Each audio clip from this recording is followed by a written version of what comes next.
మాజీ ఎంపీ విజయసాయిరెడ్డి తన రాజకీయ పునఃప్రవేశంపై నెలకొన్న సందిగ్ధతకు తెరదించారు. వైసీపీలోకి తిరిగి వెళ్తారంటూ జోరుగా సాగుతున్న ప్రచారానికి ఫుల్ స్టాప్ పెడుతూ సొంతంగా కొత్త రాజకీయ పార్టీని ఏర్పాటు చేయనున్నట్లు అధికారికంగా ప్రకటించారు. ఈ రోజు తిరుమల శ్రీవారిని దర్శించుకున్న అనంతరం ఆయన మీడియాతో మాట్లాడుతూ ఈ కీలక వ్యాఖ్యలు చేశారు. తన కొత్త పార్టీకి శ్రీవారి ఆశీస్సులు కోరినట్లు తెలిపారు. ఆంధ్రప్రదేశ్ రాజకీయాల్లో సరికొత్త అధ్యయనానికి శ్రీకారం చుట్టాలనే లక్ష్యంతోనే ఈ నిర్ణయం తీసుకున్నట్లు విజయసాయిరెడ్డి వివరించారు.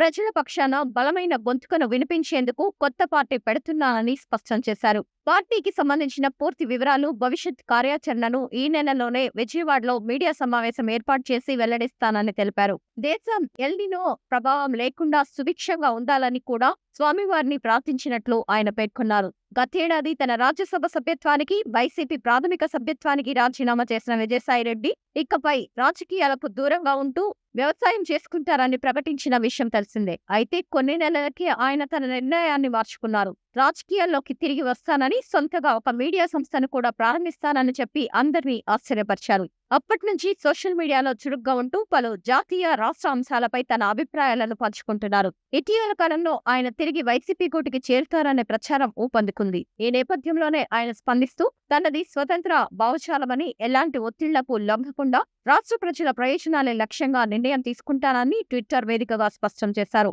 ఈ క్రమంలోనే భారత్ జన్ వికాస్ పేరుతో ఆయన పార్టీ పెట్టబోతున్నారంటూ సోషల్ మీడియాలో చర్చ జరిగింది. తాజాగా తిరుమలలో ఆయన చేసిన ప్రకటనతో ఈ ఊహాగానాలకు తెరపడింది. త్వరలోనే సొంత జెండాతో ఏపీ రాజకీయాల్లోకి అడుగుపెట్టడం ఖాయమైంది.